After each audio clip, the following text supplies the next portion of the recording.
In this episode of Explore Omaha, I had the pleasure of speaking with Andrew Diediker. He's the owner of Simple Senior Solutions. He helps your loved ones take the next step to independent, assisted, or memory care living. Andrew, thanks for meeting with me today. It's nice to see you. Good morning. Thank you very much, Rich. Great to see you too.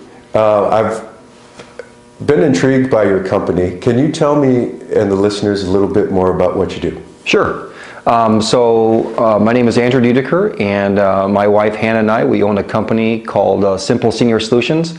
We are based here right in the metro area, and what we do is we help families transition their loved ones that are at home that cannot take care of themselves or need assistance, and so we help them transition from their house to senior living organizations such as memory care, assisted living, independent living, skilled nursing.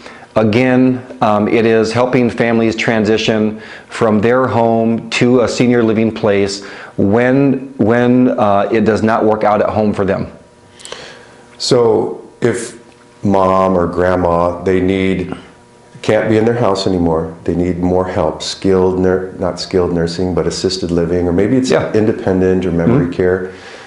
What are some of the major considerations that they should think about when they're deciding where to go or how to do this? Yeah, that's a great question. A couple big common factors into this whole situation with having to leave one's home, right?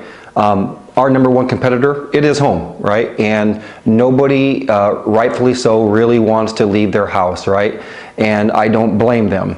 But some big common factors when we're looking at somebody that's looking to transition to senior living is, all right, location, right? Where do their loved ones live? Where do mom and dad, or where does that loved one want to move to, right? Location is big here in Omaha, Nebraska, because we have so many options available. That's number one. Number two is finances. What does the finances look like? So we can help, we can sit down with the clients and we can talk about finances and what that all entails to make sure that where they're going, that their funds will last at that certain community. So those two things are probably the biggest things that we talk about it. Do you recommend the senior touring some of these spots, or do you usually take the kids first, or is it a family event, or how do the seniors that you serve see these facilities that you help with? Well, another great question. So what we do initially is we'll sit down with the family and we will go through a bunch of questions. Hey, what does mom and dad, what does that loved one like to do? What are their interests? Who is their doctor? And the list goes on and on. So many questions because every community is very unique in its own way.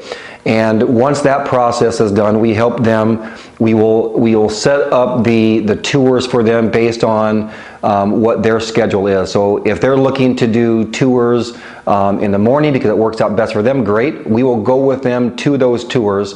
We will actually set them up and we will let the families know, hey, these are the dates and the times based off of your options, and we will go with them. That's excellent, because I know there are a lot of choices, and it's really hard without someone with your knowledge base to start whittling down, where do we go? Why did we choose that one? How much does that one cost? Yep. So all of those questions you guide everybody through. Yep, that's 100% right. So we help guide them through that. So when we go there, before we go there, right, we've already answered a lot of the questions.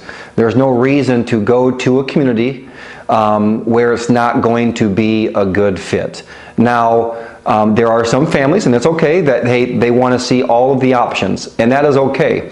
And then some other families will say, hey Andrew, can you just narrow it down to 3 places based on the location, based on the finances, based on what my family is needing, so we can really get it narrowed down to exactly what they are looking for. It just takes a lot of options off the table.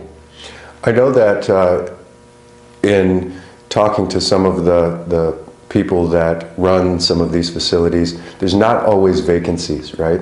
So how soon should one start? Because Sometimes they might love a facility, but there's a little bit of a waiting list to get into it or something. Can you explain to me how soon they should really begin with this? Yeah, that kind of is a tough question, but I always like to say this, it's better to be proactive than reactive. Right. Sometimes we don't see those unfortunate things that come up, like a heart attack or a stroke, so now we have to plan strategically in a faster manner.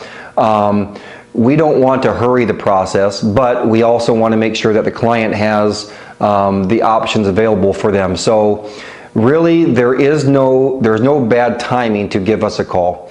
If somebody is doing great at home, but just in case something happens, we want to be prepared, so we want to go look ahead of time.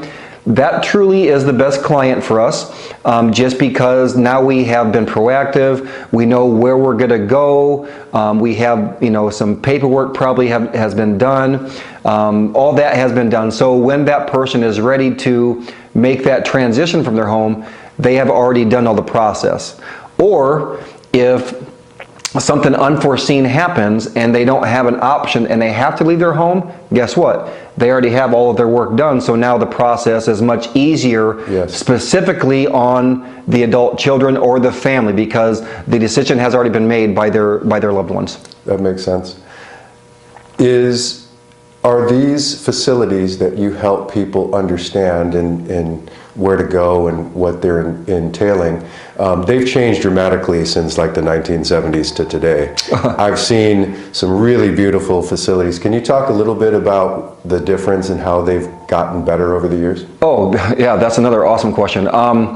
Yeah, so I think how we have portrayed or our perception on what senior living looks like now from what it looked like back in the 80s and 90s and even early 2000s, right? It wasn't great. We didn't have a lot of options, and it wasn't necessarily the industry's fault. It wasn't the senior living community's fault. We just didn't have all of the options that we do today. So, back in the day in the 80s and 90s, right, assisted living was just becoming a thought. And now, fast forward to 2023, and we have 50, 60 different places to choose from here in the Omaha metro area, just assisted living communities or senior living communities alone.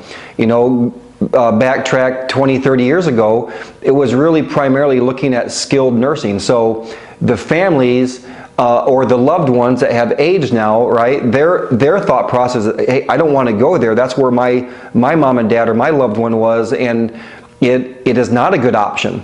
But the reality is, if we can get those loved ones to go and look at what it is today, they will for sure see a grander thought process than what they perceived. Yeah, those facilities are magnificent. I've seen them with salons and banks inside and, yeah, and gyms. I know that sometimes seniors get isolated in their house sometimes. Yep. So that's another potential benefit of these facilities. There's so much to do in there and so many people, right, to hang out with. Yep. I'm sure that's a consideration as well, the making friends and getting back involved. Yeah, on the unfortunate season where somebody loses their spouse and they are at home by themselves and they are lonely, maybe looking at senior living is a great option. Just because somebody chooses, here's another wrong perception. You look at senior living and they're like, oh my gosh, I'm going there to die. I have to get rid of all these things that all of the the house and the furnitures and stuff like that. Yes, that is true. Someone does have to get and downsize, but the reality is you don't go to these places just to say goodbye. You go to live again and have a life fulfilled with activities. Some places have the saltwater pools and aerobics and exercise groups, and every place has bingo, card games. They have these buses where they go on trips, so you're actually living again instead of being at home by yourself. You can be very, very involved, whether you're a widower or whether you are a married couple. There's very good options out there. That's excellent to keep in mind, because yes, the perception was that's the last place you go if there's an emergency, you need some additional help. But in some cases, it's independent living. It's just you have now a built-in social life and someone cooking for you and lots of activities that you can get back into. Yeah, and who doesn't want that, right? So when you're thinking about that, most places include the housekeeping. You know, they're including the transportation. Maybe that person's not driving anymore because they just don't want to, or maybe they can't because of vision impairment. You know, maintenance is included, right? So if your refrigerator breaks down, guess what? It's going to be fixed. If I don't like to do the dishes, and so your dishwasher breaks down, right? Guess what? A maintenance guy will fix the dishwasher. So there's a lot of expenses to think about it as well, because you know, these are expenses that you might have to take care of at your house, but when you're looking at senior living, whether it's independent or assisted, those are all taken care of as well. It's all like included. Do you see that they can go in somewhere, independent living, and then they may need at some point in the near future some more skilled type help, and so they can kind of stay and kind of progress along as they age and get more of their needs met? Is that pretty typical in one place, or do they got to go to a separate location if they need something more? Yeah, I'll answer it this way. You know, everybody is different. You know, some people might not want to talk about assisted living. They just want to really focus on independent living, and we kind of take the assisted living approach entirely away. So we just look at independent living for that person. But somebody that is looking for the entire umbrella, where they have assisted living, independent living, those step-down ladders or step-up ladders in regards to needing more assistance and more care. There are those communities out there, and they're becoming more and more. So that is kind of the new era where we're looking at. So it's called the continuum of care. So if I can no longer be independent, I can stay in the same community, and now I can get those nursing services assistance without losing that friend group that I have created. Excellent, excellent. So, gosh, you're so full of knowledge. I mean, we could go on and on forever. Yeah. How can someone get a hold of you easiest? You know what? The best ways that someone can get a hold of us easiest is they can call us on our cell phone, and I can share that now if you'd like me to. Sure, yeah. You can call us at 402-990-0341, or you can look us up on our website. You can go to www.sssmidwest.com. Those are the easiest ways to look us up. Well, excellent. I think that's a good place to stop. Hopefully everybody's seeing this that needs some assistance, or at least starting to think about how to handle mom and dad or grandma and grandpa gives you a call, because I know you have a huge heart and care about everybody, and you have a vast knowledge base of all this stuff. Yes, sir. I really appreciate it very much for your time today. Well, thank you, Andrew. Appreciate you. Thank you.